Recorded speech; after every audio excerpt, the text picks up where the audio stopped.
नमस्कार, पंजाब केसरी टीवी में सभी दर्शकों का स्वागत है और मैं हूं आपके साथ पूजा शर्मा। तो दर्शकों, टैक्सी यूनियन जो है वो यहां पर पहुंची हुई है। मैं आपको बता दूं, पंजाब सरकार द्वारा हिमाचल के जो परमिट टैक्सी चालक है उनसे सरचार्ज जो है वो वसूला जा रहा है। कितना सरचार्ज जो है वो बॉर्डर पर वसूला जा रहा है, तमाम सारी जानकारी और इसके साथ ही साथ कहां टैक्सी चालकों को दिक्कतें जो है वो फेस करनी पड़ रही हैं, तमाम सारी ये जो मुश्किलें हैं और उन मुश्किलों को लेकर के साथ ही साथ क्या इनकी टैक्सी जो चालक है उनकी क्या मांगे हैं, उन्हें लेकर के आज हमारे साथ जो टैक्सी के चालक है यहाँ पर मौजूद है, डीसी कार्यालय के बाहर मौजूद है और उनसे जानने की कोशिश करेंगे कि आखिरकार कितना सरचार्ज जो है वो पंजाब सरकार की ओर से उनसे वसूला जा रहा है। तो चलिए सीधे उन्हीं से ही बात करते हैं और जानते हैं कि आखिरकार कितना सरचार्ज जो है उनसे वसूला जा रहा है। सर, बहुत बहुत स्वागत है पहले तो। नमस्कार मैम। सर, जानना चाहेंगे पंजाब सरकार द्वारा कहाँ पर आपसे सरचार्ज जो है वसूला जा रहा है और कितना सरचार्ज है? नमस्कार जी, मैं सुरेश कपूर देवभूमि कांगड़ा स्टेशन से वर्तमान जिला प्रभारी, और आज हम यहाँ पे अपने जो हमारी हिमाचल के डिस्ट्रिक्ट कांगड़ा की जो डी नंबर गाड़ियाँ हैं उनके ऊपर जो एक शाही फरमान पंजाब के गुरदासपुर डीटीओ की तरफ से जी जो हिमाचल की धर्मशाला नंबर की जो डी नंबर की गाड़ियाँ हैं उनके ऊपर जो एक शाही फरमान जो उसमें 10% जो है वो सरचार्ज का भुगतान ना करने की बात कही गई है। तो उसके रिगार्डिंग आज हम यहाँ पे अपनी समस्या लेके संबंधित विभाग हमारे आरटीओ धर्मशाला को हमने ज्ञापन दिया है और उसमें हमारी लगभग यहाँ धर्मशाला की 3 से 3,500 के बीच में जो गाड़ियाँ हैं उनका पर गाड़ी का जो है वो 21 रुपये जो है हर चक्कर का जो है वो सरचार्ज वो बैलेंस बताते हैं। तो जब भी हम अपने पंजाब के किसी भी रूट में जाते हैं, जैसे पठानकोट है, अपना अमृतसर है, क्योंकि हमारा धर्मशाला की जितनी भी मैक्सिमम गाड़ियां हैं उनका जो काम है पिकअप ड्रॉप जो है वो हमारा वहीं से चलता है। तो जब भी हम वहाँ अपना पैसेंजर लेने जाते हैं या फिर ड्रॉप करने जाते हैं तो हम पंजाब का टैक्स अदा करके जाते हैं। तो उस समय जो है हम पूरा जो चार्ज है अपना टैक्स जब कटाते हैं तो उसमें हमारे से पूरा चार्ज भी वसूला जाता है और साथ में उसके जो है हमारे से 50 रुपये एक्स्ट्रा जो है वो भी उसका भी हमारे से अदायगी की जाती है।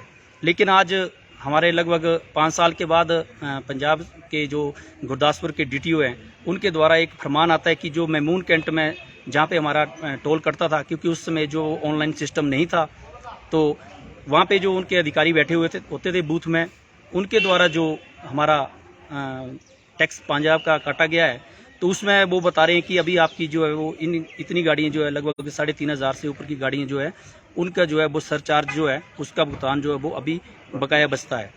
तो उसके संबंध में हमने अपनी डिमांड लेटर है वो आरटी साहब को दे दी है और आरटी साहब ने हमें ट्रांसपोर्ट डायरेक्टर शिमला के लिए उसको फॉरवर्ड करने के लिए कहा है और शाम तक उसकी जो फॉरवर्ड की कॉपी हमें मिल जाएगी। और उन्होंने हमें आश्वासन दिया है कि ये एक स्टेट का मुद्दा है और काफ़ी ज़्यादा जो हमारे टैक्सी ऑपरेटर भाई हैं वो इसका शिकार हो रहे हैं और इसके ऊपर जो भी कार्रवाई स्टेट से होगी उसको किया जाएगा। और हमारा तो यही कहना है कि आज हमारे ऊपर 5 साल के बाद 21 रुपये का पर गाड़ी पे सरचार्ज लगाया जा रहा है। कल को पंजाब सरकार का क्या पता ये राशि जो है वो किसी और सरचार्ज के रूप में अदायगी के रूप में हमारे ऊपर फिर थोप दी जाए। बोलने के लिए तो हमारे लिए ये एक 21 रुपये की नॉर्मल राशि है, लेकिन एक पंजाब सरकार को इसका रेवेन्यू जो वो करोड़ों में जाएगा। तो ये हमारी ही मतलब यहाँ की जो डिस्ट्रिक्ट कांगड़ा की गाड़ियों के अलावा जो है हमारी चंबा की और बाकी जो डिस्ट्रिक्ट हैं उनकी गाड़ियों को भी है। और हमारी देवभूमि ऑल हिमाचल ऑपरेटर एसोसिएशन की तरफ से हमें जो है वो आदेश दिया गया है कि इसके खिलाफ जो है आप अपना डिमांड लेटर आरटी ऑफिस धर्मशाला में दो। तो जितने भी हमारे डिस्ट्रिक्ट के जहाँ पे भी आरटी ऑफिस हैं आज सेम डे और सेम टाइम पे ये जो है वो ज्ञापन दिए जा रहे हैं। तो आज हम हमारी देवभूमि कांगड़ा एसोसिएशन की जो कार्यकारिणी के समस्त पदाधिकारी जो है वो आज मेरे साथ अपनी डिमांड लेके आए हैं। तो अब आशा करते हैं कि इसके रिगार्डिंग हमें जो है वो एक सही और जिसको बोलते हैं कि एक हमारा संतुष्टि भरा जो है वो जवाब विभाग की तरफ से हमें मिलेगा। पंजाब सरकार ने बढ़ाया है तो क्या उम्मीद करते हैं कि अगर प्रदेश सरकार जो है वो उसमें अपना हस्तक्षेप करती है या कम करवाने की कोशिश करती है तो क्या लगता है कि कहीं ना कहीं राहत मिलेगी या पंजाब सरकार? बिल्कुल जी, राहत मिलनी भी चाहिए, क्योंकि ये जो सरचार्ज इन्होंने लगाया है हमारी लेटेस्ट अभी 5-6 दिन पहले गाड़ी गई थी तो उसको ये अभी उन्होंने 2018 का बताया है। उसके ऊपर उसको बाकायदा लिस्ट वो करके दी है। जब वो पंजाब का टैक्स कटा रहे थे तो उन्हें ये कह के कि आप पहले का जो आपका सरचार्ज बैलेंस बचता है आप उसको अदा कीजिए, तब उसको वहाँ पे लिस्ट पकड़ा दी गई है। और उस लिस्ट में जो है उस गाड़ी का मेरे ख्याल में 2 या 3 चक्कर का है तो 21 रुपीज़ के हिसाब से है। लेकिन अगर हम किसी भी कारणवश अगर उसको नोटिफिकेशन निकला है उस गाड़ी को कि 1 हफ्ते के अंदर अगर आपने ये जो सरचार्ज है वो भुगतान नहीं किया पंजाब सरकार को, तो हम आपकी गाड़ी को हिमाचल की जो ये गाड़ी D नंबर की है उसको अपना पंजाब में जो ब्लैक लिस्ट कर जाएंगे। अब पहले कितना लिया जाता था? पहले जो जिस समय की जो ये बात कर रहे हैं उस समय हमारा जो नॉर्मल जो टैक्स था वो लगभग 200 रुपए के करीब था, लेकिन हम 250 रुपए अदा करके जाते थे वहाँ से। लेकिन अभी जो है हमारा 270 रुपए हो गया है, उसमें भी हम 50 रुपए जो वो एक्स्ट्रा पंजाब सरकार को जो दे के जाते हैं। तो एक्स्ट्रा क्यों दे के जाते हैं? एक्स्ट्रा इसलिए दे के जाते हैं कि एक मतलब उनके द्वारा ये कि हम ये सर्विस चार्ज आपसे वसूल रहे हैं कि आपको हम ये सर्विस दे रहे हैं, उसका सर्विस चार्ज है ये 50 रुपए जो है हम आपसे इसका ले रहे हैं। जहाँ की हमारा जो गवर्नमेंट का जो वो है टैक्स है वो लगभग 220 के करीब है, लेकिन हमारे से 50 रुपये एक्स्ट्रा 270 रुपये जो वसूल करते हैं। वो अलग अलग कैटेगरी के हिसाब से, सीटिंग कैपेसिटी के हिसाब से है। ये 4+1 की बात कर रहा हूँ मैं, जो 4+1 गाड़ी है उसका जो है वो 270 रुपये है।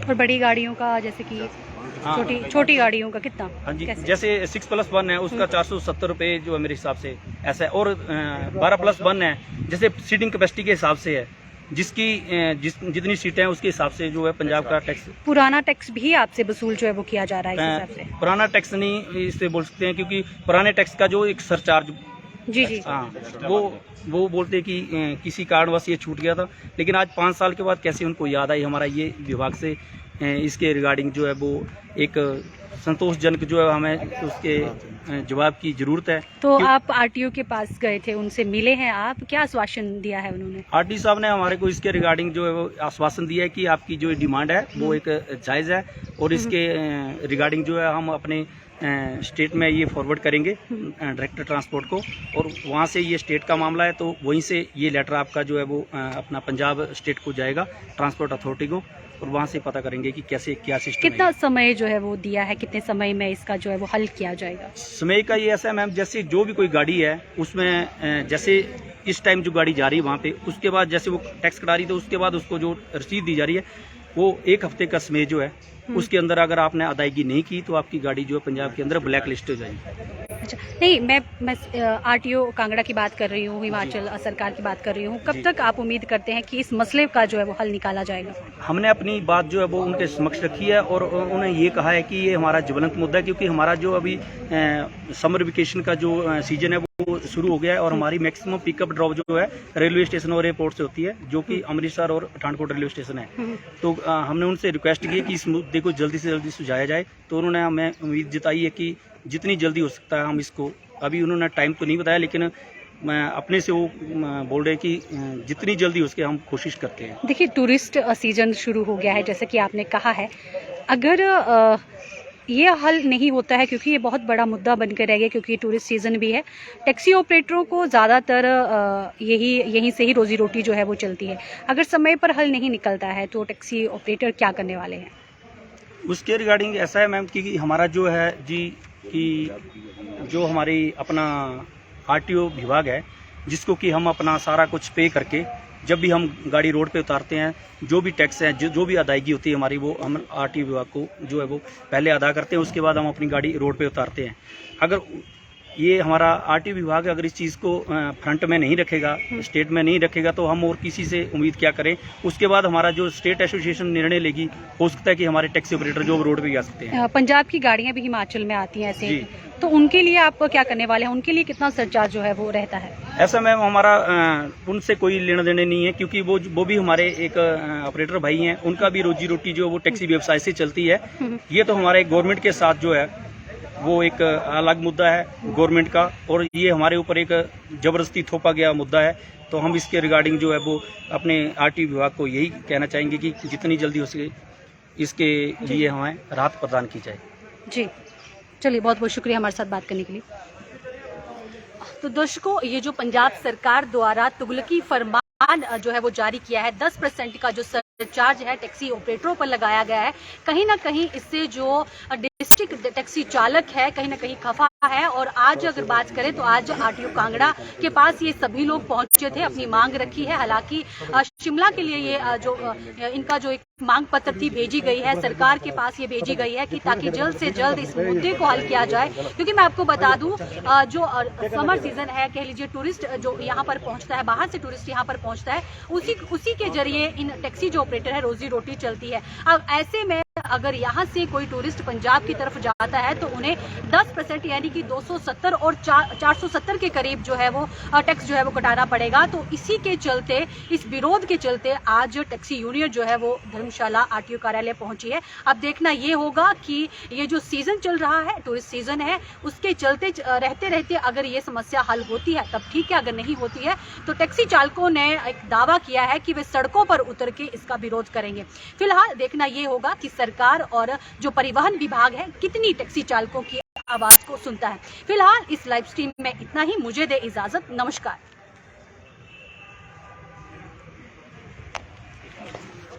ठीक है, लिंक जो करनी ना